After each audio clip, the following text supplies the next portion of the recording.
Profesor Madya Dr. Nur Azwadi Cik Siddiq dilahirkan di Kelantan pada 23 September 1977. Beliau menerima degree pada 2001, master pada 2003 dan PhD pada 2007 dalam kejuruteraan mekanikal dari Keio University, Jepun. Faedah semasanya termasuk dinamik bernilai perkomputeran, kaedah berangka dan interaksi struktur cecair. Dr. Nur Azwadi adalah pensyarah kanan di Jabatan Termofluid Universiti Teknologi Malaysia. Sehingga kini, Dr. Nur Azwadi telah menerbitkan 83 kertas yang diindeks dalam Scopus, 15 kertas tidak terindeks, 107 proceeding dan 3 buku. Tanpa membuang masa lagi, majlis dengan segala hormatnya mempersilakan Profesor Madya Dr. Nur Azwadi untuk menyampaikan ceramah beliau. Majlis dengan segala hormatnya mempersilakan.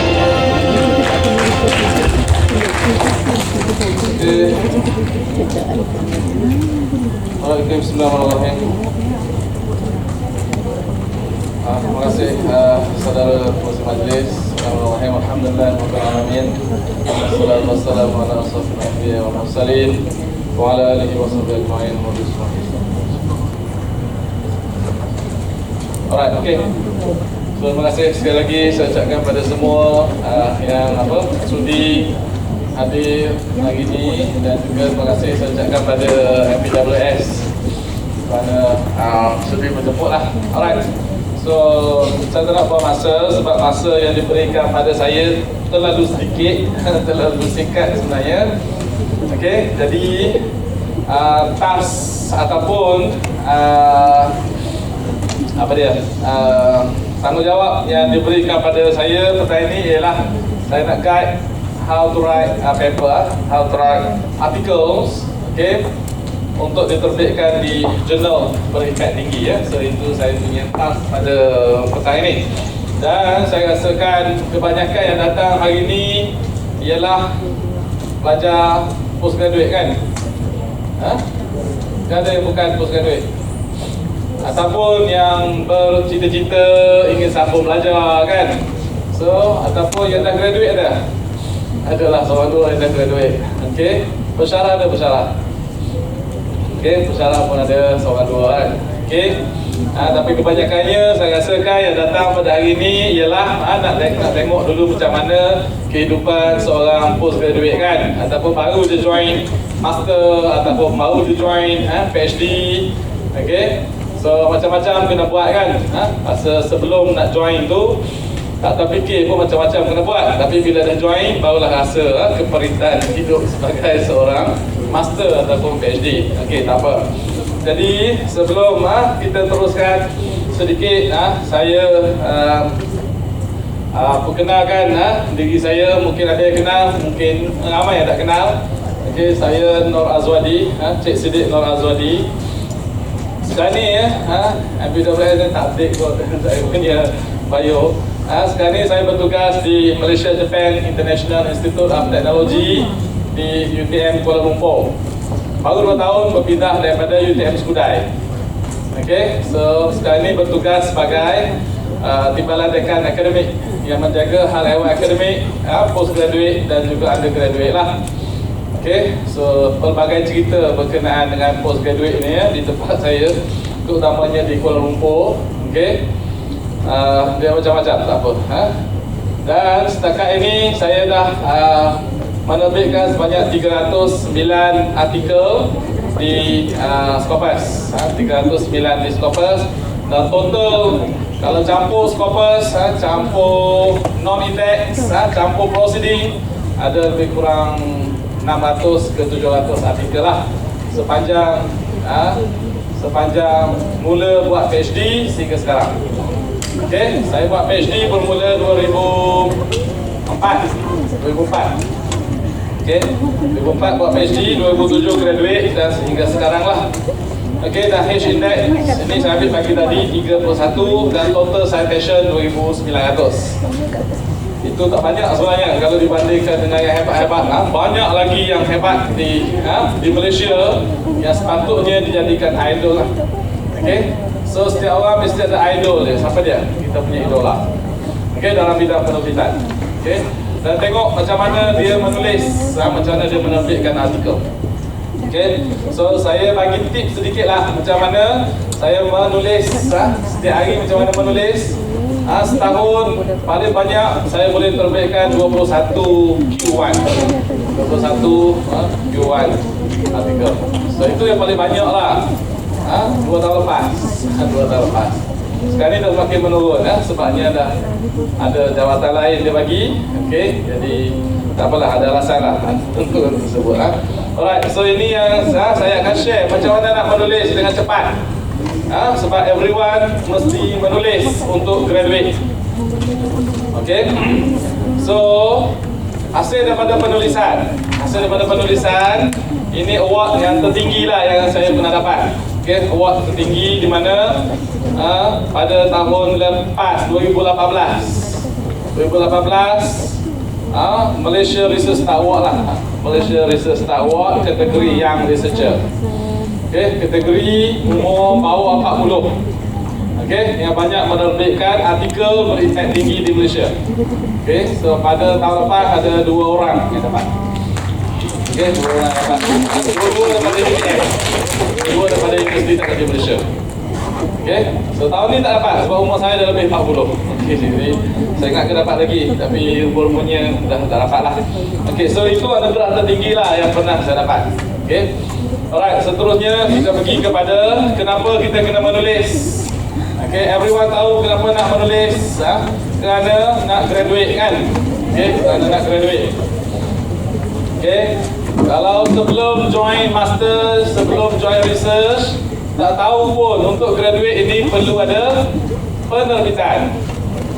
Okay, bila dah join baru tahu ada penerbitan. Sebelum join tengok kawan-kawan ada supervisor, nak ada supervisor juga kan. Tengok kawan update hari ini jumpa supervisor, rasa jealous je, nak join, nak jumpa supervisor juga. Okay, bila dah ada supervisor, lain pula cerita dia. Okay, bila dah semester 2, semester 3, kawan-kawan dah menulis, kita baru start menulis lagi. Okay, semester 4, semester 5, apa jadi? Macam ni lah. I just want to graduate. Mulalah cari bengkel mana-mana kan. Bukan dalam ni, yang kat luar. Alright. Okay, so mulalah cari bengkel untuk menulis. Okay, tak apa. Kalau kena cara dia, okay, within 1 month dapat tulis 1 artikel. Within 1 month dapat tulis 1 artikel. Bukan saja artikel yang non-impact, tapi kita nak tulis artikel berimpact tinggi. Okay, artikel berimpact tinggi. So, you all semua bernasib baiklah sebab sekarang ni dah banyak bengkel ada. Almost every month ada bengkel. Boleh pergi cari je bengkel kat mana-mana. Mesti ada kan. Masa saya memula menulis 2010, tak ada bengkel. Okay, terpaksa belajar sendiri macam mana nak menulis. Okay, so belajar sendiri impact dia lagi besar sebab kita ada effort sendiri.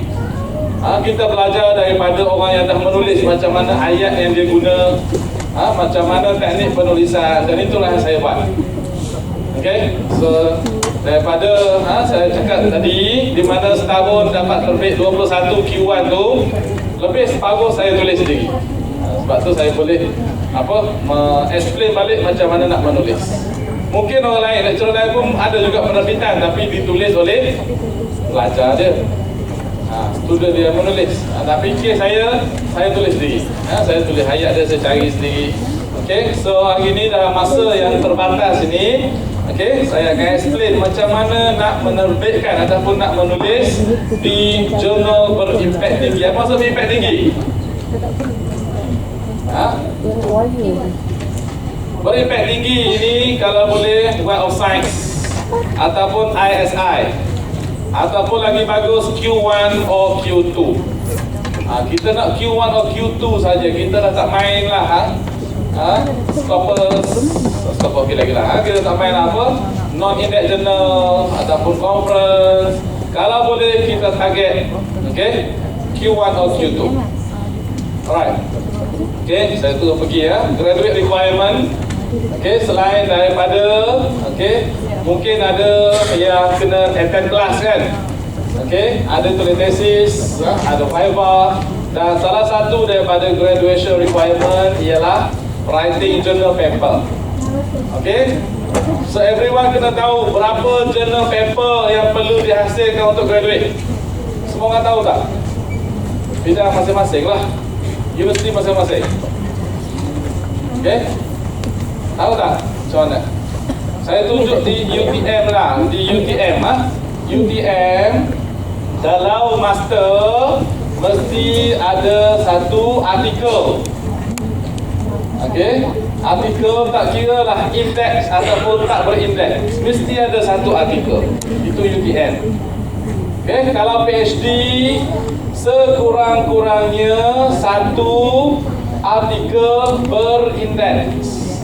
Ini syarat untuk graduate. Semua orang kena tahu. Nak saya tanya seorang-seorang tak? Okay? Tahu tak sebelum join master, sebelum join PhD? Itu kena tahu. Okay? Jangan tahu join sahaja tapi tak tahu nak keluar daripada program. Nak masuk tahu. Okay? Nak keluar tak tahu. Dah semester ke berapa dah? Kelima, keenam, tujuh. Jangan terlambat sangat. Tapi belum terlambat lah. Okay? Saya kat bahagian akademik memang one of the KPI ialah dapatkan seberapa banyak student master or PhD. Okay? Memang kita jemput ramai pelajar join. Memang purposely kita tak beritahu pun apa syarat untuk graduate. Dia cari sendirilah. Okay? Cari sendirilah. Okay?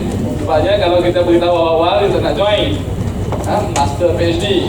So itu tugas pelajar. Kena tahu sendiri syarat untuk graduate ni apa dia.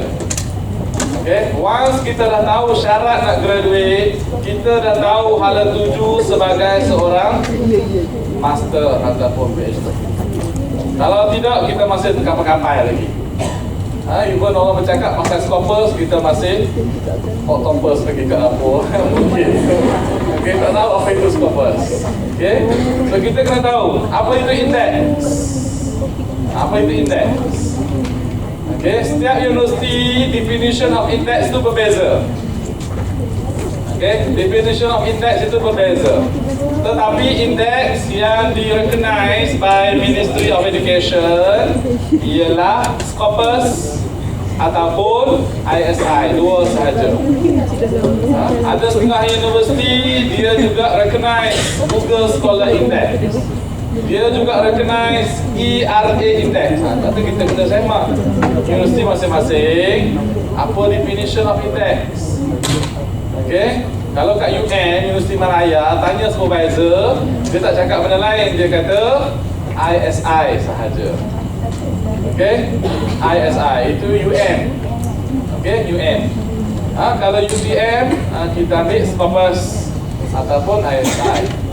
Kalau pergi dekat universiti baru-baru, mungkin dia kata Google Scholar pun index juga. MySite pun index. MySite ni ialah index oleh Kementerian Malaysia. Okay, yang Malaysia punya lah MySite. Tapi tak diiktiraf oleh negara luar. Cuma Malaysia sahaja. Okay, so ada setengah universiti dia recognize MySite, MYCITE. Okay, dia macam Scopus jugalah tapi Malaysia level of index. Kena tahu masing-masing kena semak. Kalau tak tahu, okay, kena alert. Kena alert. Nak graduate kan? Okay, so kalau nak graduate kena tahu Alright, so ini ialah syarat di UMP, UKM. Okay, saya cepatkan. Dan okay, kalau lecturer, ada tiga orang tadi lecturer kan. Kalau lecturer mungkin dah graduate dah pun. Okay, mungkin nak naik pangkat kan. So kena tahulah syarat kenaikan pangkat berapa. Okay, kalau kat UTM syarat kenaikan pangkat ialah 15 ataupun 30. 30 Scopus artikel. 30 sahaja untuk dapat profesor. Okay. Jadi saya dah 300. Saya dah 10 profesor. Sebenarnya kalau dibandingkan, kalau ditengok dari segi penerbitan, tapi tak dapat lagi profesor. Okey, tak apalah rezeki masing-masing tapi kalau tengok syarat, sebab syarat naik pangkat ni dia macam-macam, ada penerbitan, ada consultation, ada pentadbiran. Okey, macam-macam lah. Okay, penuh semua pun tak pasti nak pakai tidak. Okay, itu tak apa. Alright, so ini ialah salah satu daripada motivation kenapa walaupun saya dah ada 300 artikel, saya masih lagi menulis. Sebabnya satu Q1 diberi RM3,000 cash oleh UTM, universiti. Okay, so ini dekat universiti masing-masing. Kalau lecturer kena fight lah. Okay, saya bawa ke UM. Okay, UM pun kata dia akan fight juga dengan management of university untuk dapatkan insentif penulisan. Sebelum ni tak ada. Okay, saya pergi ke UPSI, UPSI. Okay, saya cerita berkenaan dengan apa penerbitan insentif ni. Diorang pun tengah rangka untuk mewujudkan insentif. Okay, sebab bila berkenaan dengan duit ni, dia impact dia besar. Okay, impact dia besar. So bayangkan satu Q1 dapat RM3,000. Tahun lepas saya dapat 21 Q1. 21 Q1. So saya simpan hujung tahun baru claim lah. Hujung tahun baru claim. So dapat claim claim sikit-sikit tak rasa sangat. Sikit-sikit tak rasa sangat. Dia mula claim banyak terus. Barulah mula buat downpayment UTS ke. Okay, so baru dah best kan. Alright, student pun ada. Student pun ada insentif dia. Iaitu satu Q1 diberi RM500. Lecturer RM3,000. Tak apalah, student duit banyak apa-apa kan. Alright. So if you do your research, you need to share your findings. Okay. Lepas ni saya akan cerita macam mana nak menulis lah. Macam mana nak menulis. Sebenarnya menulis ni tak susah. Everyone dah menulis. Ada tengah typing sekarang WhatsApp kan. Untuk menulis dah tu. Okay. Tetapi macam mana kita nak transform penulisan kita dalam bentuk ilmiah. Okay. Kita pandai komen Facebook, komen. Dalam penulisan ilmiah pun ada komen. Ada komen, cara nak komen je. Cuma ayat dia kena tukar sikit je. Okay. Sebab everyone dah boleh menulis. Jadi kita akan lihat nanti ramai boleh menulis artikel. It is our responsibility as scientists to share our work. Dan how to share? By publishing. By publishing our research findings. Kita kena publish. Knowledge yang kita dapat melalui our research is not ours. Bukan kepunyaan kita seorang. Okay? Knowledge itu bukan kepunyaan kita seorang. Okay, jangan kedegut untuk share. Macam mana cara nak share? Kalau share kat Facebook tak ada orang nak baca. Your research findings. Cara dia kena baca, kena share dekat journal. Okay, supaya orang cite nanti, orang refer nanti. Bila kita tak ada kat dunia ni pun tiba-tiba kubur cerah nanti. Maksudnya ada orang cite lah tu. Okay, ya ke? Ya Ustaz lah. Okay, ada orang cite lah. So kita nak macam tu lah. Okay, so kita tulis something supaya nanti akan ada orang cite kita punya kerja. Okay, surprisingly memang kita nampak di Malaysia 600%. Okay, rate of growth of academic publication. Menunjukkan kat Malaysia ni dah ramai yang boleh menulis.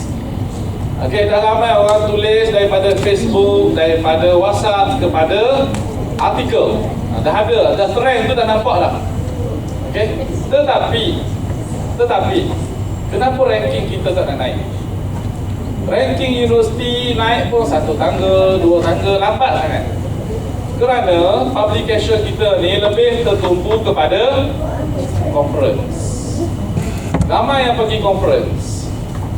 Okay, ramai tulis paper, submit ke conference. Terutamanya hujung-hujung tahun macam ni.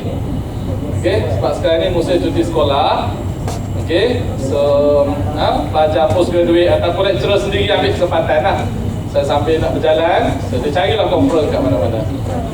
Okay, so memang kita trend memang kita nampak sekarang ni ramai dah boleh menulis, tetapi tidak menekankan kepada quality. Tidak menekan kepada quality of writing. Bila tak berkualiti, okay, kalau pergi conference, dia ada tulis lah selected papers. Dia pilih yang berkualiti sahaja untuk terbitkan di jurnal.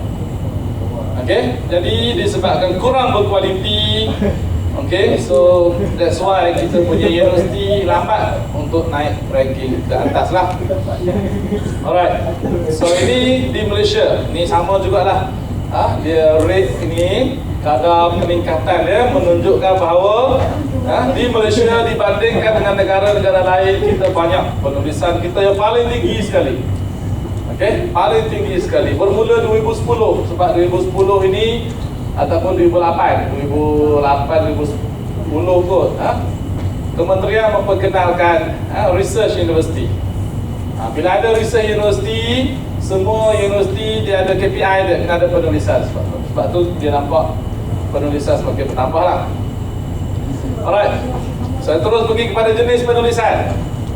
Okay, jenis penulisan: conference paper, research article, review article. Tumpukan kepada 3 ini sahaja. Okay, nak pergi conference boleh juga, tapi ada teknik dia, ada cara pemilihan conference. Jangan main pergi je. Okay, ada teknik dia. Okay, tetapi kalau boleh kita tulis research article.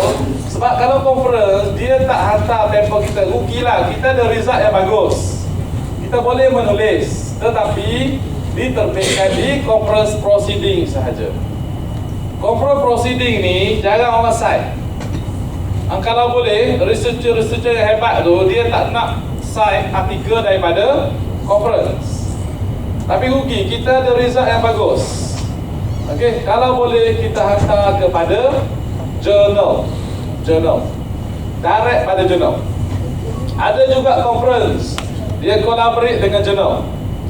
Kita tapi jarang lah conference yang collaborate dengan journal berindex ataupun high impact journal. So jarang. So kalau boleh kita submit direct to journal, kita tidak melalui conference. So dia tinggal 2 je lah. Okay, conference ni kita dah remove, dia tinggal research article ataupun review article. Okay, salah 2, kita boleh tulis sebagai postgraduate student, research article or review articles. Alright, so kita pergi pada penulisan Alright, okay, so ini satu lagi teknik lah, teknik. Boleh juga kalau kita target macam ni, kita target sebagai seorang postgraduate ataupun sebagai lecturer, kita nak target yang ni, index journal. Kita nak target yang bawah ni, index journal. Apa maksud index journal? Apa maksud index? Tadi saya dah cerita dah apa maksud index. Index journal ialah jurnal tersebut berada di dalam senarai Scopus. Okey, itu maksud index. Okey, index journal ialah jika, sebab index secara by default lah, index memberi maksud berkualiti. Okey, dalam kes ini index memberi maksud berkualiti. Berkualiti bermaksud berindeks oleh ataupun diindeks oleh sama ada Scopus ataupun Web of Science. Itu maksud indeks. Okey, mungkin definition beberapa universiti dia kata satu lagi iaitu MyScience ataupun Google Scholar, tetapi kementerian kebanyakan universiti mengambil kira Scopus dan Web of Science sahaja itu sebagai indeks. Jika jurnal tersebut tersenarai di bawah Scopus, maksudnya jurnal tersebut Scopus Index. Okey? Atau macam mana nak cari dia Scopus Index atau tidak? Macam nak cari dia Scopus Index ke tidak? Google saja. Scopus Index Journal 2019. Google aja, ya, dia akan dapat. Scopus ini dibuat oleh siapa? Siapa yang buat Scopus? Yang buat Scopus ialah Elsevier. Elsevier ni siapa? Elsevier ini ialah publisher, salah satu syarikat penerbitan, ataupun bagi saya Elsevier ialah syarikat penerbitan yang paling besar kat dunia. Okey, dia menerbitkan lebih kurang 4 hingga 5,000 jurnal pelbagai bidang. Okey, pelbagai bidang. Jurnal apa? Bagikan saya satu nama jurnal, seorang satu. Saya kat kelas research metodologi, kalau 30 orang bagikan satu nama jurnal yang tak boleh nama sama. Siapa orang kena bagi? 1, 2, 3, 4, 5. Padahal dah semester pertama, dah hujung semester, takkan nama jurnal pun tak ingat. Takkan nama jurnal pun tak ingat. Siapa nak bagi? Jurnal apa? Apa? Botanica. Ya, Botanica is one of the journal. Lagi? Management apa? Journal of Management. Okay. Di Malaysia saja kita ada 500 journal. Di universiti saja, contohnya di UKM, UPM Botanica, UKM Sains Malaysiana. Itu jurnal-jurnal tu kena tahu nama jurnal. Okay, kena tahu nama jurnal. Alright, di Malaysia saja ada 500 jurnal. Okay, so kena tahu jurnal tersebut. Dan cuba semak, jurnal tersebut ada dalam senarai Scopus ke tidak? Kalau ada, the Scopus Index. Google sahaja. Okay, cuba tengok pula kalau dia itu Scopus, kita nak lagi tinggi, iaitu Web of Science Awards ataupun ISI. Itu pun Google juga. Semua boleh Google Okay, nama dia Master Journal List. Master Journal List. Google aja, dia akan keluarkan senarai. Okay, so kita nak kat sini Index Journal. Nak pergi conference boleh juga, sebab jalan nak pergi ke Index Journal ni ada 2 jalan. Sama ada pergi direct kepada jurnal dan pastikan jurnal tersebut Index Journal. Sebab sekarang ni kalau biasa menulis, kita akan biasa terima email daripada publisher, entah mana-mana publisher tersebut. Dia buat invitation. Dia jemput kita, hantar paper kepada dia punya jurnal. Kan, selalu dapat tak? Mungkin supervisor selalu forward email kan, hantar paper, submit paper to journal. Okay, tapi kita kena pastikan jurnal tersebut index, barulah kita hantar paper tersebut. Okay, jadi kena check lah dulu, jangan main ada paper je hantar. Orang jemput untuk tulis artikel, kita tu hantar. Kita semak dulu sama ada Scopus ataupun tidak. Okey, direct ke sini dan pastikan Scopus Index ataupun Web of Science, ataupun pergi melalui conference boleh juga, tapi tengok website dia. Pastikan dia tulis all accepted papers will be published in Index Journal, Scopus Index Journal ataupun in journal bla bla bla. Jurnal apa? Tugas kita untuk semak jurnal tersebut index ke tidak. Itu kena ada kat dalam website. Barulah pergi pada conference tu, jangan pergi je. Okey, jangan pergi je. Nampak tempat buat cantik kat Langkawi nak Penang ke dengan sebest nak pergi Tapi akhir sekali paper kita pergi ke mana? Proceeding yang tak diterbitkan di mana-mana. Ataupun selected papers will be published in Web of Science Journal. Selected pun boleh. Tetapi selected ni tak berapa sangat, sebabnya you boleh imaginekan bukan paper kita lah. Dia akan di selected. Bukan paper kita, dia akan select among committee dia. So jadi yang selected pun boleh avoid lah.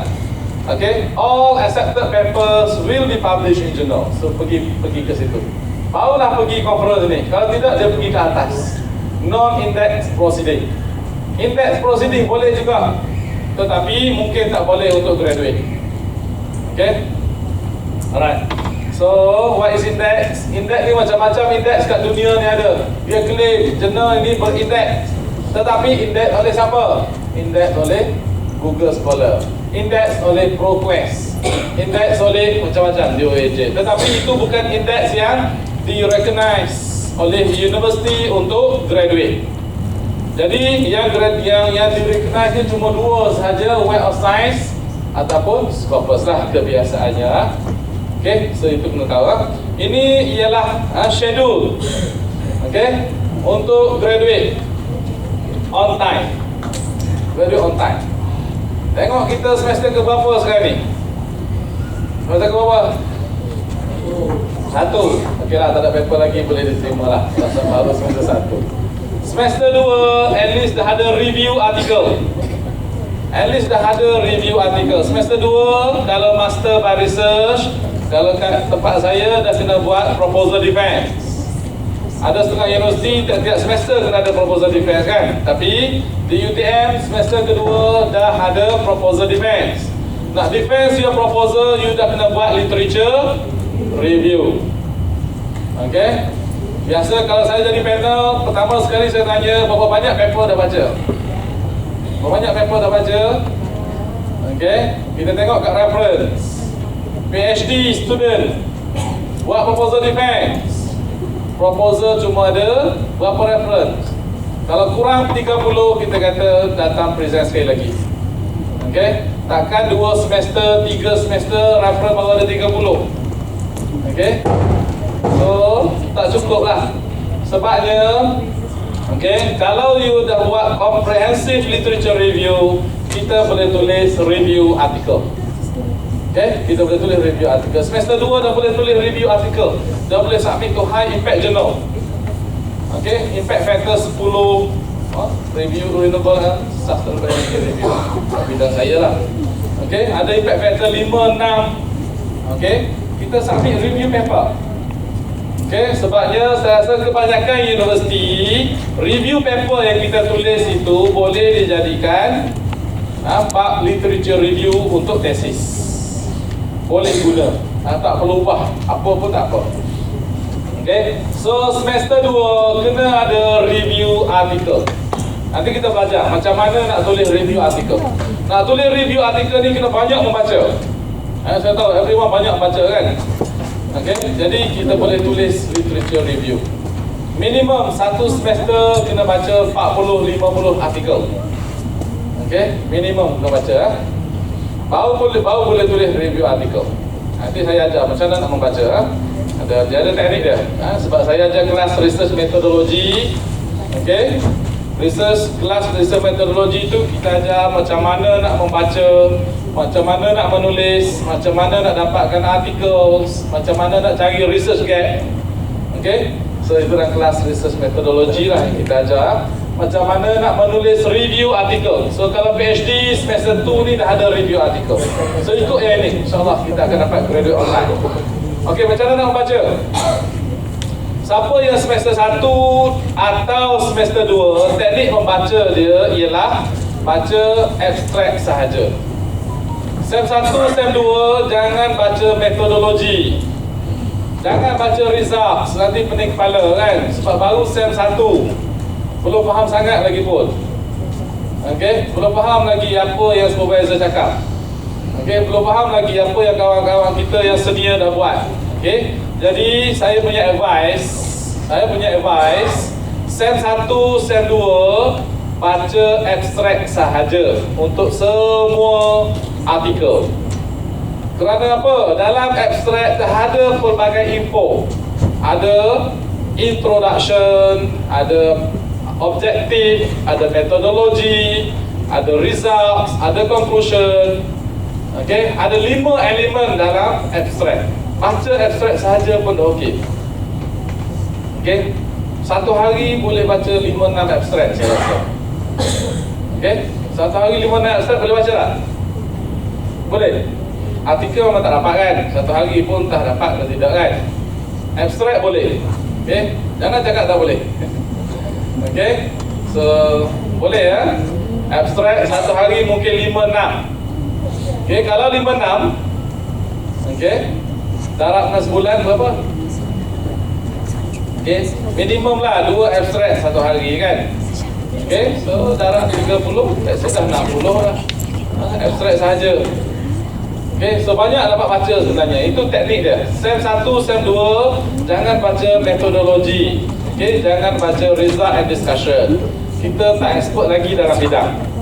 Okay, join PhD pun sebab kawan yang ajak kan. Kita pun rasa faham ke tidak apa nak dia buat ni. So baca dulu abstract.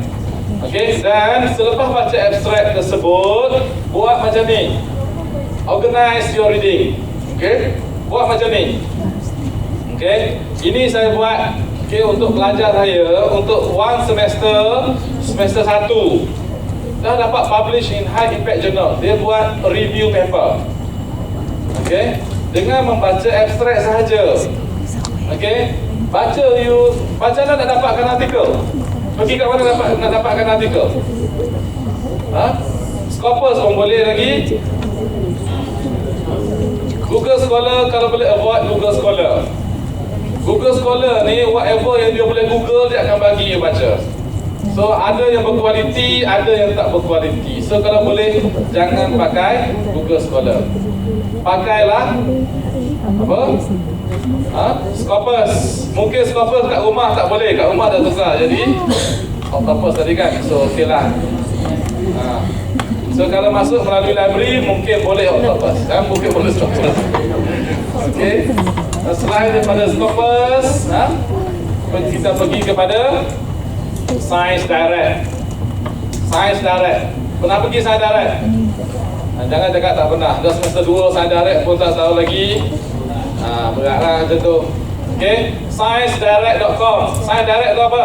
Science Direct ialah database bagi jurnal Elsevier. Tadi Elsevier saya cakap penerbit paling besar kat dunia. Dia ada lebih 4,000 jurnal berbagai bidang. Database bagi artikel-artikel dia berada di Science Direct. Okay, so pergi Science Direct, masuk aja keyword ScienceDirect.com. Macam mana je? Science Direct, ScienceDirect, ScienceDirect.com. Okay, Science Direct walaupun tak connect dengan universiti, kita masih boleh baca dia punya abstract. Cuma tak boleh nak download sahaja. Okay, so boleh baca abstract dia. Baca abstract dan dapatkan data dia. Yang pertama, siapa penulis dia? Letak kat sebelah kiri sekali penulis untuk artikel yang kita baca. Baca abstract saja dulu. Apa penulis dia, tulis kat sini. Nanti nak cari balik senang. Okay, dan title kat sini. Apa tajuk artikel yang kita baca? Tahun bila? Jurnal apa? Volume apa? Okay, selepas tu copy paste saja abstract dia kat sini. Okay, copy paste buat kat sini. Apabila baca abstract ini, cuba identify apa objektif of the paper. Dia mesti ada dalam abstract. Cuba cari dalam abstract ni apa metodologi yang dia guna, method yang dia pakai. Apa method yang dia pakai kat sini. Dan main findings mesti ada. Sebab ketiga-tiga elemen ini ialah elemen yang wajib ada dalam abstract. Kalau tak ada, kita tak panggil ni abstract. Okay, so cuba buat ni. Sem 1 kalau you boleh buat sampai 50, 60. Okay, it is very good lah. Boleh tulis review paper. Sem 2, mungkin kali pertama buat, mungkin sehari seminggu pertama, minggu kedua mungkin tak banyak, sebab tak familiar dengan perkataan-perkataan yang dia guna. Masuk minggu ketiga, minggu keempat, you dah boleh cepat. Baca sikit dah faham. Oh, ni sama dengan yang sebelum ni, method dia guna sama. Okay, bila dah lama-lama kita dah nampak, oh sebenarnya method dia cuma 5 sahaja. Okay, kat dunia ni, macam tu je kita dapat nanti. Okay, so kita biasa baca abstract dia. Daripada abstract kita akan nampak everything. Okay, so bacalah at least 20-30 sebelum berbincang dengan supervisor. Okay, nak jumpa supervisor kena prepare lah. Pergi je, supervisor cakap ni, kita pun seranga, tak tahu kan.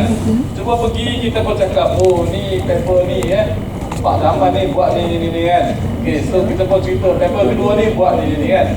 Supervisor tak seranga kan. Supervisor bukan baca sangat pun. Memang tugas kita lah sebagai pelajar untuk baca banyak. Okay, so buat. Bila you buat ini, last kali you akan nampak research gap. Akan dapat research gap. Supervisor tak bagi tahu pun kita boleh cari sendiri. Okey, sebab kita nampak contohnya bila kita dah baca 60, kebanyakannya objektif dia adalah apa? Kita terus nampak. Kebanyakan method yang dia pakai adalah apa? Okey, itu baru 60 baca kan. Kalau baca 100, 200, itulah cara nak melahirkan seorang PhD. Okey, PhD ni bila dapat PhD dia ada apa kat depan nama dia? Doktor tau. Sebab tu kita, saya sebagai penilai Viva dia proposal defense, kita kata kalau we baca 30 artikel, saya tak nak bagi you letak nama doktor kat depan. Okay? Sebab dia nak bawa tu nama tu ke mana-mana, title tu ke mana-mana, menunjukkan dia pakar dalam bidang. Adakah pakar dengan hanya membaca 30 artikel, 40 artikel? Sekurang-kurangnya kena beratus-ratus artikel. Sebut je nama ni, Pak Daman dah kenal dia ni sebenarnya daripada mana kan. Okey, so sebut nama yang kedua ni, tahu ini daripada mana. Itulah pakar kan, itulah pakar. Okey, kita nak berbincang sama-sama, yang sepakar dengan kita pun kita tahu, oh inilah orangnya yang banyak menulis. Okey, inilah orangnya kat dunia ni yang paling banyak menulis dalam bidang ni, ini dia. Kita jumpa dekat konferens mana-mana pun kita tahu nak pergi salam siapa kan. Okey, so itu tujuan dia. Cuba buat ini untuk SEM 1, SEM 2. Okey, buat yang ini dulu. Bila buat yang ni, okey, barulah boleh menulis. Okey, ini starting dia. Kalau tak buat yang ni, biasa kalau saya buat workshop, hari pertama, contohnya saya buat dekat FEOB 2 hari. Ada yang pernah saya buat dekat Institute of Medical Research, IMR, kat sebelah HKL. So biasanya hari pertama kita minta semua peserta buat yang ini dulu. Okay, buat yang ini dulu. Kalau tak boleh 10, buatlah 20 contohnya. So, buat dulu. Sebabnya teknik penulisan bergantung kepada apa yang kita faham. Mungkin yang pertama, yang kedua ni kita tak faham objektif dia. Kalau tak faham, copy paste pun tak apa. Cari mana in this study the addition of, ini dia punya method. Apa objektif dia? Kalau tak faham, copy paste pun tak apa. Okay, copy paste pun tak apa. Pergi yang kedua, tak faham juga, copy paste pun tak apa. Yang ketiga, tak faham juga, kena tukar topik lah. Tukar topik, sebab semua yang tak faham. Okay, so buat nanti lama kelamaan kita akan expert dalam bidang ni lah. Kita nak lahirkan pakar dalam bidang ni. Okay, buat macam tu. Okay, so buat macam tu. Cepat je, student saya set pertama dah dapat Q1, impact factor masa tu 6 something. Dia buat review paper. Okay, so student pun kita dapat lahirkan orang yang berkualiti lah, yang confident. Bila dia cakap pasal research ni, dia confident. Bila kita komen semasa weekly seminar pun dia orang tahu. Okay, sebab dia dah biasa dengar nama penulis-penulis ni. So cuba buat macam tu . So ini baca, bila kita baca baru kita boleh menulis. Okay, so balik cuba buat. Okay, so bila dah siap, nanti attend saya punya seminar. Seminar seterusnya bila PWS? Saya tak ingat seminar seterusnya. Kat dalam tu, saya expect you all kalau nak join dah buat pembacaan kat sini. Okay, dah buat pembacaan ni, at least 50 lah.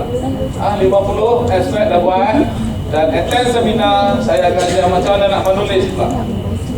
Okay, kalau belum membaca, tak boleh menulis. Datang je orang dah menulis, kita tak boleh. Sebabnya, kita menulis apa yang kita tahu. Okay, kita tulis apa yang kita tahu. Kalau tak baca, apa kita tak tahu.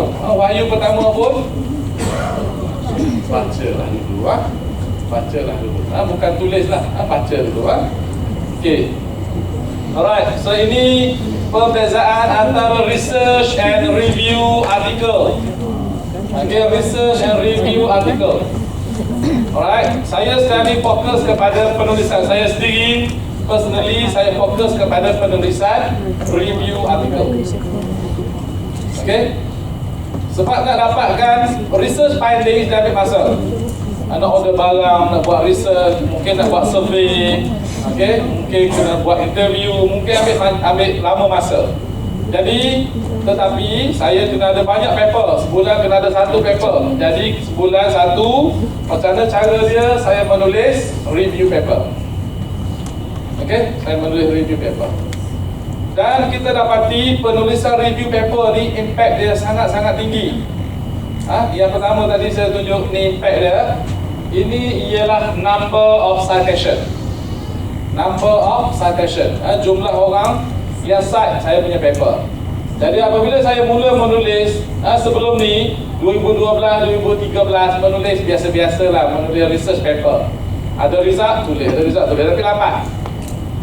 Okey. Lepas tu saya cuba menulis review paper. Bila menulis review paper, impact dia sangat-sangat tinggi. So number of citation tu meningkat. 2016 naik sehinggalah 2019.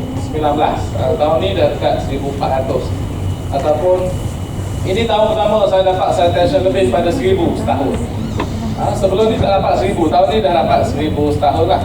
Itu disebabkan penulisan review artikel. Sebab kita tahu student kita ni dia suka baca review paper. Review paper ni ialah summary of banyak paper yang lain. Research findings, beberapa paper dicompilekan dalam satu review paper. Okay, student dia tak suka baca paper ni, baca tu, baca ni. Dia suka baca satu je yang dah buat summary untuk dia.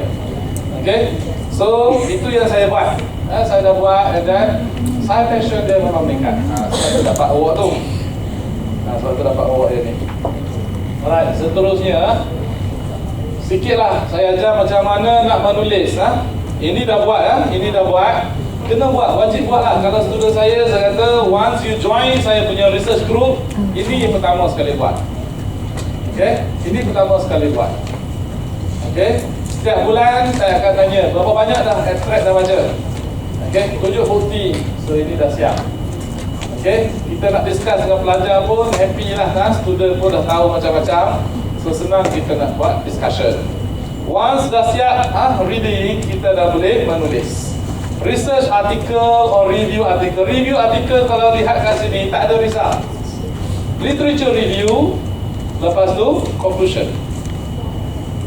Literature review ni, di dalam literature review ni dia buat summary of many papers. Dia dah baca 60 paper. Contohnya ni dah 60. Dia nak buat summary satu-satu. Dia nak bincang apa? Mungkin bincang apa dia ni buat, objektif dia.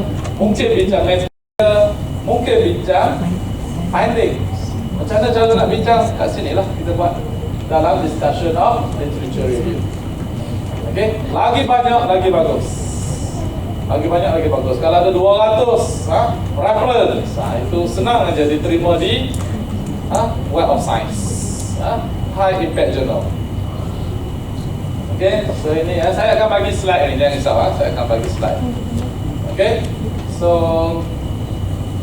nak pergi satu-satu tak? Dalam workshop saya cerita juga macam mana nak tulis title. Macam saya cepat kan, saya ada masa sehingga pukul berapa? Tak ada? Berlima lah boleh? Teori dah apa tu? Okay, so tak apa. Boleh tu tak? Okay, so kita tengok title dulu. Title, choose the title carefully. Title ini ialah your appearance, pemakaian kita. Kalau kita pakai baju, kita nak orang tengok kita macam mana. Okay, title dulu. Sebab title ini memberikan impact yang sangat besar. Orang suka ke tidak? Okay, orang suka ke tidak? Kita pakai baju, contohnya bunga-bunga sikit. Okay, so supaya orang bagi tumpuan lah paper kita ni, orang akan baca dan seterusnya orang akan cite artikel tersebut. So daripada title. Okay, the first impression about your article, not more than 17 words. Do not use unfamiliar abbreviation. Singkatan yang tak biasa orang pakai jangan guna. Okay, sebab kita nak bukannya untuk pembacaan kita seorang, untuk orang baca. Okey, itu tujuan penulisan untuk orang baca. Kalau untuk kita baca sendiri, kita buatlah apa-apa pun tak kisah. Tapi bila diterbitkan, orang yang baca artikel ini, itu tujuan penerbitan untuk share kita punya research findings and avoid must attract readers' attention, indicate the novelty of your work. Okey, seterusnya ini teknik yang saya guna. Sampai sekarang masih lagi berkesan. Okey, sampai sekarang masih lagi berkesan. Saya tulis yang warna merah ni nak menunjukkan ini adjektif. Okey, adjektif biar di mana saya masukkan dalam saya punya title. Orang lain dia tak masuk yang warna merah ni. Orang lain mungkin ini review paper ya, an overview of bla bla bla kan. So itu paper orang lain. Paper saya kena masukkan current status. An overview of current status of apa? Whatever lah. Okey. A review of issues, challenges and approach. Current state of research, a crucial review. Okay. So ini teknik sebenarnya. Okay. Cuba tengok. An overview of current status. Ini tajuk artikel saya. Selepas 10 tahun apa jadi dengan artikel tersebut? Masih lagi current status. Awak akan baca lagi artikel tersebut. Sebab dia tengok tajuk ni current status. Artikel saya walaupun dah 10 tahun masih dapat citation. Sebab orang terpedaya dengan tajuk. So ini teknik saya guna. Okay, sebab tu citation tinggi. Okay, current status dan yang lain lagi lah. Okay, so itu teknik yang saya guna lah. Seterusnya, alright. So ini yang daripada MPOB ya, dia guna tajuk macam ni dan alhamdulillah artikel dia dapat 5Q2. Baru dia dapat. Okay. The significant effect of a novel approach, a novel design. Our paper orang lain mungkin tajuk dia an approach, a design of tapi saya punya paper a novel design, a new design. Okay, itu tajuk dalam penulisan artikel. Tetapi jangan tulis untuk tesis, sebab tesis tak ada orang nak baca. Tesis your supervisor je baca. Kita pun dipaksa baca. External examiner ataupun internal examiner, 3 orang tu je baca. Okay, you dapat A1. Okay, you dapat without correction. Tersimpanlah kat library selama-lamanya. So, tak ada orang baca. Dia pun tanya diri sendiri punya tesis kat mana sekarang ni? Ada tak? Kat library kat bahagian mana? Kita sendiri pun tak tahu kan? Okay, tetapi sebab tu tesis jangan guna perkataan-perkataan macam ni. Tapi tesis dalam penulisan artikel kita tulis significant effect of, supaya selama-lamanya novel approach, selama-lamanya novel design, excellent properties. Bukan properties biasa-biasa kita punya artikel ni. Research finding kita ni the first in the world, excellent properties. Pujilah diri sendiri ya. Agak kalau puji memang tak ada orang nak puji lah. Alright, main authors, maximum ataupun minimum 2 authors. Kena minimum 2 orang. Okay, minimum 2 orang 2 orang. You and your supervisor. Okay, kena 2 orang. Kalau boleh publish with international or well-known authors. Ini penting. Sebelum join master or PhD, buatlah dulu, kaji selidiklah dulu bakal supervisor. Bakal supervisor, bakal pasangan semasa buat postgraduate. Pasangan hidup pun kita kaji macam-macam. Ini sama jugalah. Bakal supervisor pun kena semak. Okay, dah berapa ramai student yang dia dah graduate kan? Ada ke dia menulis paper? Okay, so tengok dulu, jangan tengok gambar. Okay lah, handsome yang boleh lah ambil supervisor. Okay, masa ambil gambar tu dia ada senyum sebenarnya. Okay. Alright, so publish with international author. Alright, publish with Nobel laureate. Ini kalau ada lah, tapi ada satu yang terbaru daripada Malaysia. Nobel laureate, penerima anugerah Nobel, di mana dialah the first in the world. Okay, dialah the first in the world daripada Kelantan. Tak silap saya. Melayu. So Melayu daripada Kelantan, dia dapat cari cara terbaru untuk detect kanser lagi cepat. Okay, tapi dia bekerja kat sana, kat Oxford ke, dia attach kat sana lah. Okay, dia dapat anugerah Nobel Laureate. Nobel Laureate ni maksudnya dia yang pertama kat dunia dan diiktiraf. So kalau boleh publish dengan dia lah. Okay, so takkan orang reject artikel. Okay, so quite impossible lah, tapi avoid too many co-authors. Okay, okay, sini saya skip. Alright, be consistent. Abstract ni saya cepatkan juga, only one paragraph. Okay, 10350 avoid equation. Ini ialah dia punya elemen dalam writing abstract. Aim of the paper, methodology, and main parameters, main finding. 3 ni wajib kena ada dalam abstract. Tetapi sebagai penilai, dia takkan reject artikel disebabkan abstract. Sebenarnya saya almost every day saya menilai artikel daripada Elsevier. Almost every day. Okay, dapat invitation untuk bagi recommendation. Artikel ni nak boleh diterima ataupun tidak. So jurnal Elsevier dia hantar email, dia tanya. Jadi ini kita lihatlah. Okay, tapi biasanya kita tak reject artikel disebabkan oleh abstract. Walaupun abstract ni taklah penting sangat, taklah crucial sangat, tetapi elemen-elemen ni kena ada. Okay, keyword saya cepatkan. Semua orang tahu apa itu keywords. Okay, introduction. Dalam introduction ini yang paling penting. Sebagai penilai artikel, okay, bagi saya lagi 5 minit ya. Lepas tu 5 minit seterusnya kita buka question and answer. Alright. So, sebagai penilai artikel, macam saya cakap tadi, almost every day saya menilai artikel Q1, Q2 daripada Elsevier. Almost every day. So, Chief Editor, dia minta apa daripada penilai? Dia minta penilai comment novelty of the work. Artikel ni ada novelty ke tak ada? So itu yang dia minta penilai. Itu yang dia minta saya tengokkan artikel tersebut. Okay. Jadi semasa penulisan introduction, novelty itu kena highlight betul-betul. Novelty ni kena highlight betul-betul. Tak ada je novelty, penilai akan terus reject. Dia recommend kepada Chief Editor for rejection. Dia kata artikel ni tak ada novelty, so please reject. Ataupun I do not recommend for publication in your journal. Macam tu reviewer tulis. So kena ada novelty. Ini sangat-sangat penting. Okay, ini sangat-sangat penting. So what is novelty? Novelty is, what is novelty ya? New contribution to knowledge. Okay, kena ada satu ayat dalam introduction mengatakan this is the first in the world. Saya punya findings ini the first in the world. So tak ada lagi yang jumpa macam ni. This is the first in the world that discuss whatever lah.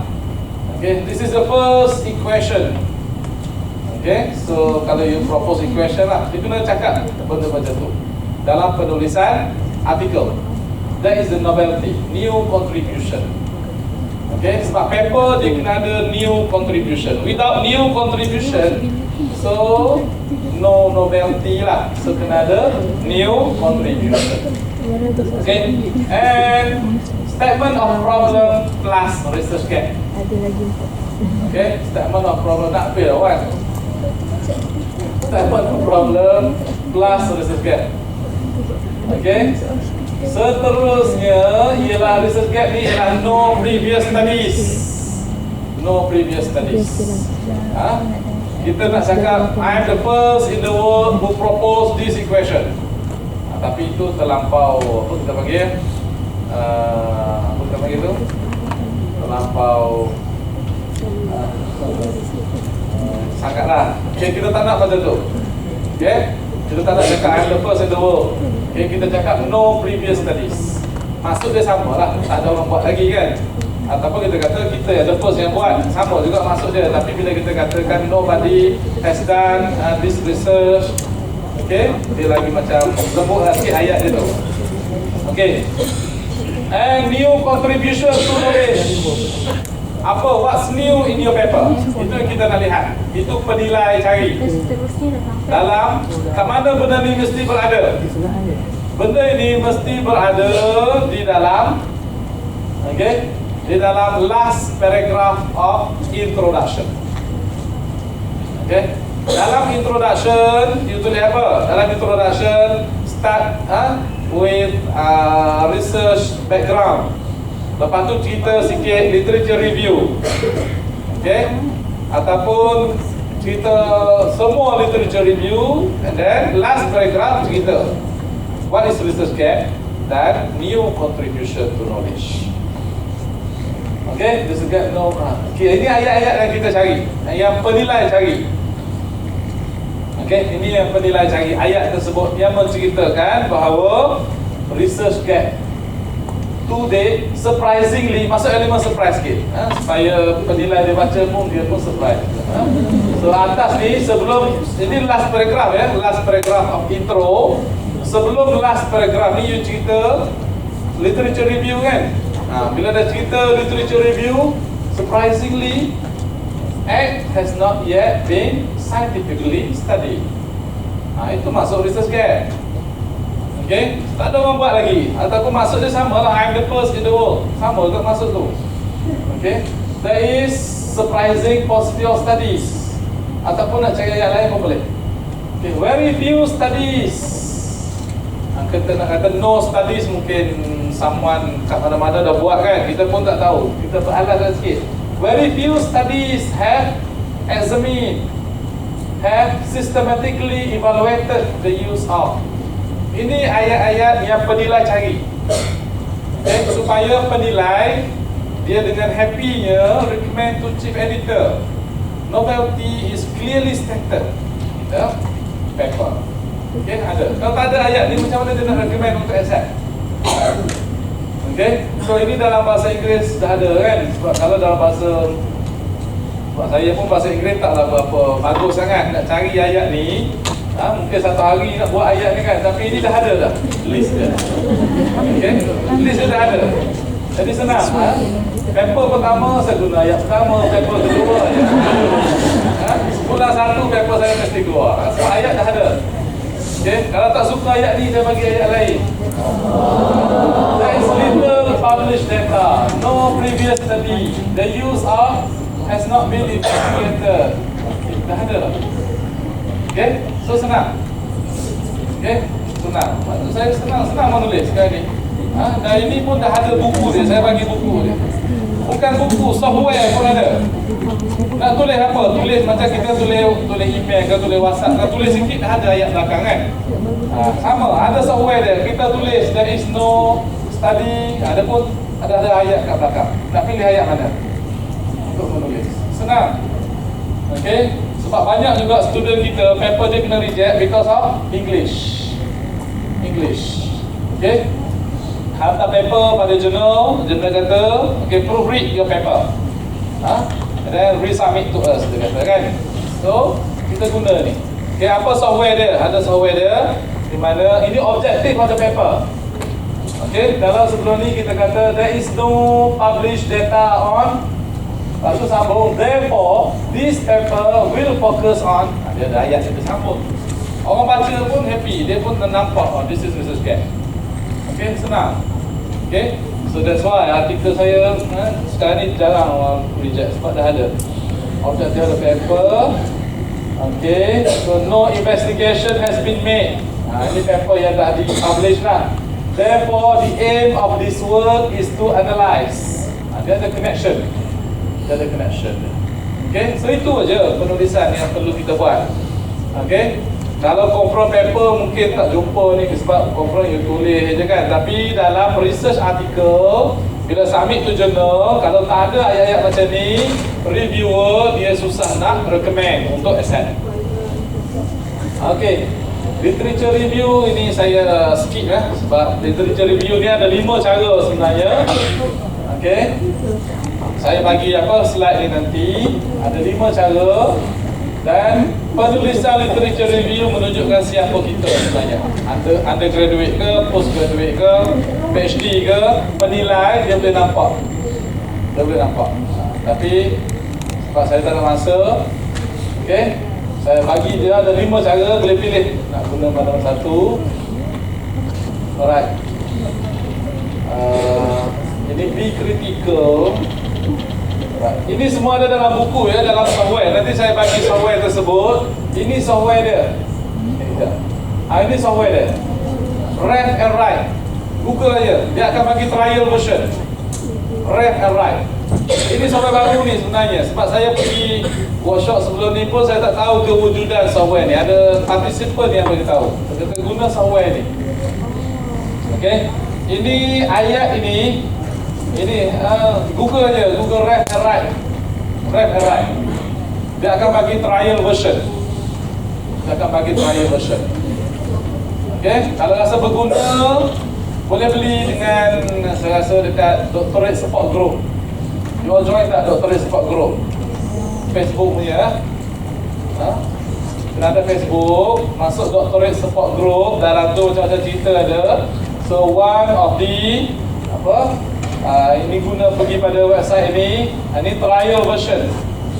Trial version macam mana untuk menggunakan ayat-ayat yang saya tunjuk tadi. Okey.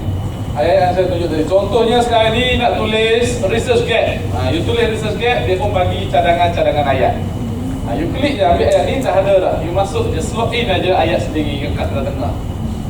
Contohnya okey, nak tulis sekarang ni nak menulis research gap, objective of the paper. So dia dah bagi ayat ni. Kita klik je objective of the paper, dia pun bagi cadangan. Ini ayat-ayat dia. Kita pun pilih, klik kat sini. Nak guna ayat ni, dia pun dah keluar ayat dia. Kita tak perlu tulis satu, dia keluar ayat dia. Kita kata okey nak pakai ayat ini. Dia pun garis kat sini. So apa dia nak tulis? Inilah tulis sendiri. Berkenaan dengan research sendirilah. Okay. Dia takkan contribute kepada plagiarism. Sebab ini ialah ayat common. This paper investigate the usefulness of. Tak ada orang claim bahawa ini ayat dia. Tak ada orang claim. So kena sambung ayat sendiri. Ini akan jadi your own sentence. Sangat-sangat cepat dalam penulisan. Okay. Alright. So saya rasa sampai situ sahaja. Untuk slot saya tengok lagi apa yang ada. Okey. Sebab tugas saya untuk bagi apa? Untuk apa macam mana cara penulisan dengan cepatlah. Supaya sel satu dah tahu dah adanya adanya software ni. Bukannya sel 7 baru tahu. Kalau tahu awal-awal kan senang alasan dia kan. Kalau tahu pun tak buat juga. Key success for authors. Okay, stay focused and perseverance. Ini sikit lah. Okay, so stay focused and perseverance. Kita dah join postgraduate, apa-apa pun sila habiskan lah. Sila habiskan. Okay, tak boleh cakap tak nak menulis. Sebab kalau tak nak graduate, bolehlah cakap tak nak menulis. Kalau nak graduate, memang kena menulis. Jangan tinggal lebih daripada 2 minggu. Jangan tinggal penulisan lebih daripada 2 minggu. Kalau tinggal aja, kena mula balik. Okay. Do what you love what you do. Okay, find co-authors. Ini sangat-sangat penting. Ini sangat-sangat penting. Find co-authors. Jangan menulis sendiri. Kalau boleh ada study group, ada research member, ada labmate lah. Okay, kena cari. Okay, jangan pergi jumpa supervisor tu balik. Tinggallah dekat lab, tanya kawan-kawan progress macam mana. Saya baru buat introduction, you buat kat mana dah. Tanya macam tu lah. At least ada someone yang kita nak share. Okay, so barulah kita rasa macam support tu ada. Kalau tidak, memang susah lah untuk progress, untuk proceed lah. Find co-authors and research team. Okay, saya rasa kalau untuk postgraduate ni dia ada dia punya tempat kan, ada lab sendiri kan. Everyone ada lab lah. Atau tak ada? Ada kan? Berapa ramai kat lab? Pergi lab ke tak ni? Kena singgah lah dekat lab tu, tahu lecturer supervisor kita ada lab sampai kita tak tahu pun lab macam mana. Okay, at least kena pergi jumpa kawan-kawan. Okay, mulakan dulu sebagai co-authors. Okay, mula sebagai co-authors, tolong semak paper kawan-kawan dulu. Okay, barulah paper kita nanti janganlah kedekut masuk nama kawan pula. Okay, kita masa kita nak join, tapi masa kita nak bagi orang join pula. Tak boleh. Alright, and learn to prioritize, and last kali rezeki lah. Okay, rezeki. Sem 3, Sem 4 tak dapat paper lagi tu something wrong. Tengok balik. Okay, mungkin sebelum ni kita kedekut sangat dengan kawan-kawan. Nak belajar sikit pun tak nak kan. Sekarang ni tak dapat paper. Sem 5, Sem 6 pun paper tak dapat lagi. Okay, telefon mak ayah mungkin dah lama tak telefon kot. Sebab tu paper asyik kena reject je kan. Okay, alright, so itu sahaja daripada saya. Last kali, tak ada shortcut for success. Okay, so cuba tulis artikel. Kalau tak boleh tulis untuk Web of Science, tulislah dulu walaupun non-index, belajar-belajar menulis. Okay, tak ramai yang tulis dapat high effect paper, memang tak ramai. Okay, cuba dulu. Okay, jurnal-jurnal yang biasa-biasa. Nak submit pada jurnal saya pun boleh. Saya ada satu publisher. Tapi dah habis dah. Okay, saya akan masukkan slide ini di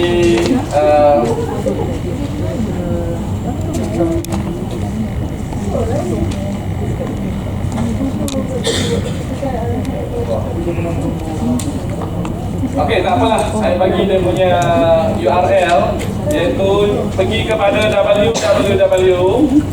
Okey, slide ini saya akan letakkan di situlah.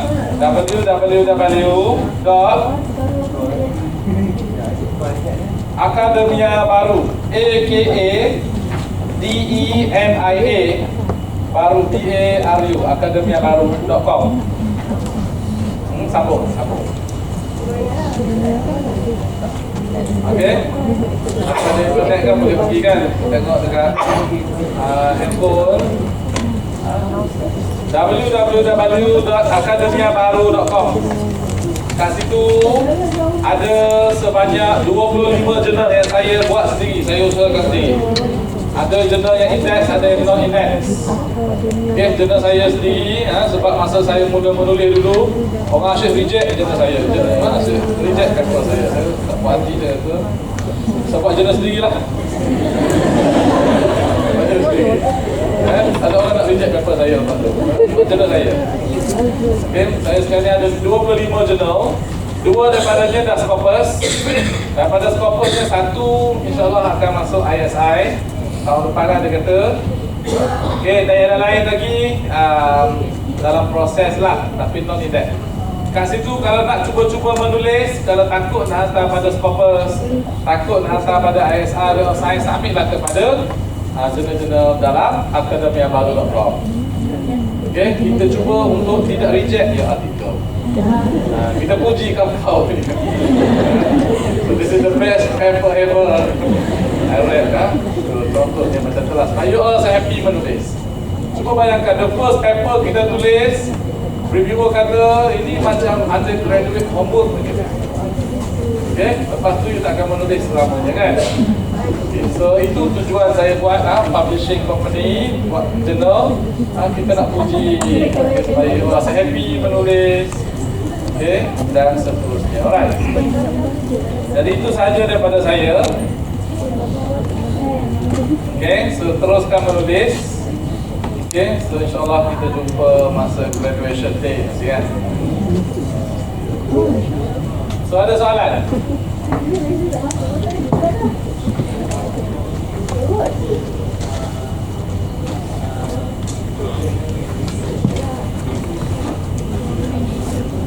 Review pun perlu novelty juga, such as Yes.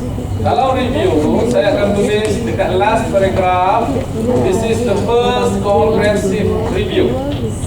Okay, this is the first comprehensive review on bla bla bla lah dalam bidang saya. Saya kata inilah review yang paling komprehensif sekali. Sebelum ni tak ada lagi yang buat se-komprehensif yang saya buat. Tetapi bila saya tulis macam tu, minimum reference kena ada 100 of reference.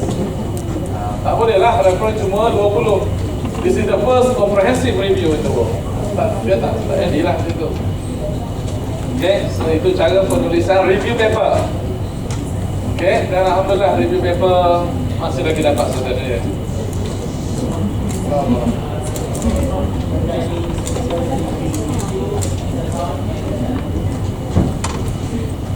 Review SLR and meta analysis. Dia mengikut bidang sebenarnya. Kalau SLR dia lebih kepada social science. Meta analysis pun lebih kepada social science. Kalau review biasa, kita tak nak sangatlah cerita bahawa apa review ni dibuat daripada tahun bila ke tahun bila, jurnal apa yang kita ambil. Sebenarnya kita tak nak sangat untuk engineering. Kalau engineering straightforward saja. Kita cerita okey, dalam apa, dalam literature review ni kita buat section dia, cerita macam kita buat literature review dalam tesis. Dia bergantung kepada bidang. Kalau SLR, structured literature review, okey, untuk social science memang dia ke arah situ. Tetapi kalau review biasa, kita tak cerita pun paper kita ambil daripada tahun berapa ke tahun berapa, jurnal apa, publisher apa, itu tak apa untuk engineering. Okay, impact dia sama sahaja. Okay, impact dia sama. Sepanjang hidup saya tak pernah buat structured literature review. Okay, saya buat review biasa saja sebab saya bidang engineering. Bidang engineering dia tak perlu structured literature review. Just buat comment or summary of literature review, itu dah dikira review paper. Ada soalan? Ya. Alhamdulillah. Apa beza special issue dengan yang isu yang biasa? Lepas tu kenapa ada certain issue dia tak dikira sebagai published paper? Okay, so soalan ialah apa beza special issue dengan isu biasa? Alright, special issue untuk dalam satu-satu publication di jurnal. Special issue ni contohnya jurnal tersebut dia publish biasalah sebulan satu isu. Januari, Februari, tiba-tiba ada satu conference, dia contact jurnal tersebut. Boleh tak, dia kata, conference tu kata nak publish beberapa paper daripada conference ini dekat jurnal, dekat your journal, dekat your journal tersebut kan. Jurnal tersebut dia dah ada regular issue Januari, Februari, Mac, tetapi tiba-tiba ada orang nak publish kat dia secara special. Dia terpaksa buka satu slot khas untuk jurnal itu sahaja.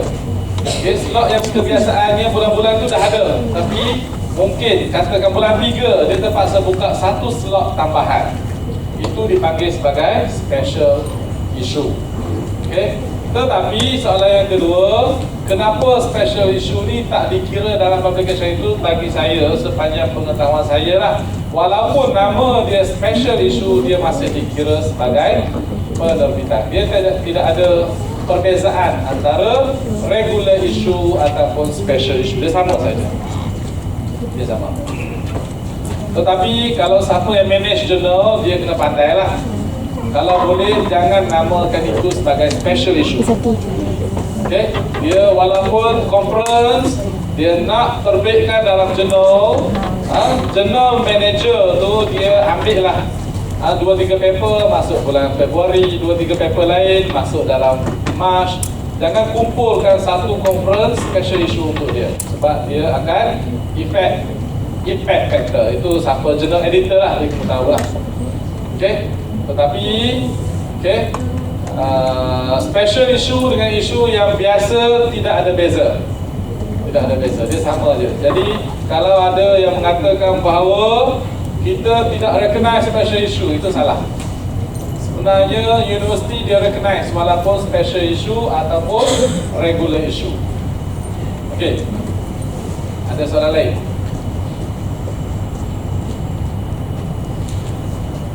Tak ada? So kalau tak ada, okey, satu kelas. Ha? Alright.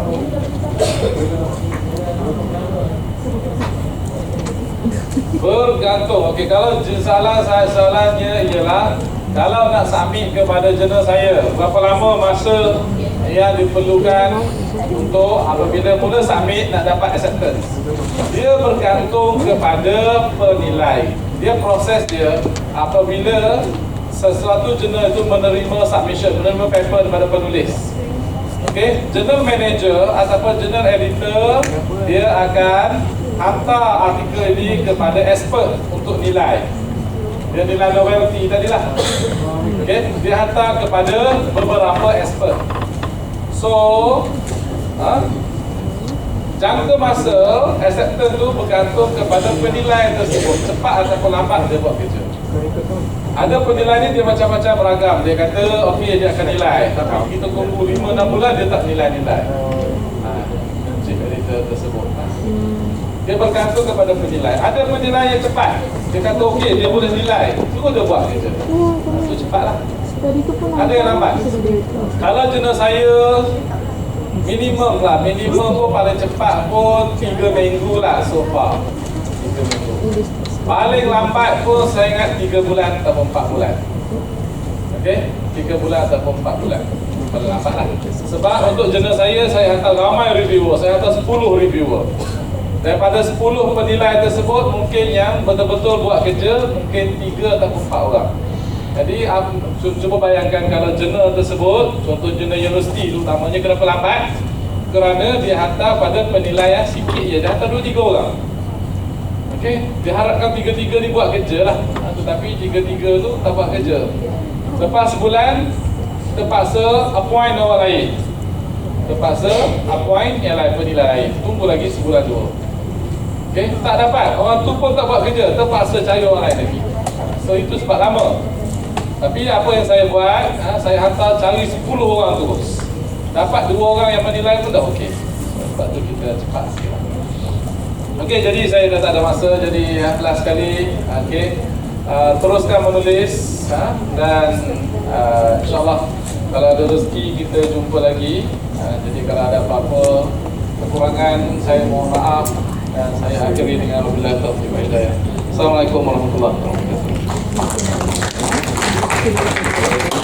Terima kasih atas perkongsian ilmu sebentar tadi. Semoga